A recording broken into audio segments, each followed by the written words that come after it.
When Sotheby's auctions this painting next month, it figures to fetch around $1 million. Not bad for a canvas a Manhattan woman fished out of the trash. I just said, I don't understand it, but it's very powerful, and I cannot leave this powerful piece of art. One morning 4 years ago, Elizabeth Gibson was out for her morning coffee. Ordinarily, she'd go down that way toward the river. But this morning, something pulled her in this direction. What she found was a missing masterpiece painting tucked in between a couple of garbage bags, leaning up against this fire hydrant. The work, Tres Personajes, was produced in 1970 by the Mexican abstract painter Rufino Tamayo. It was sold for $55,000 in 1977 and stolen from a storage warehouse in Houston 10 years later.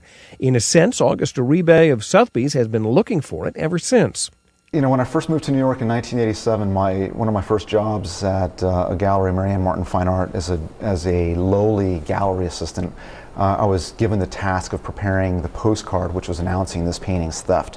Even though the fact that the postcard went to all corners of the globe, nonetheless there were no leads. Gibson found the painting in March of 2003, but it wasn't until this spring, after 4 years of blind alleys and bad leads, that she got it to the auction house. For her pains, she gets the satisfaction of reuniting long-lost art with its owners and the 1987 reward money, $15,000, plus a little more. I never even thought another thing about making a penny more than the reward. And just about a week and a half ago, Augie said to me, oh, by the way, when we auction it, we're going to give you something too.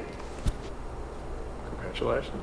So, I mean, you know, do the right thing for the right reason, even if it takes a few years, and good things happen.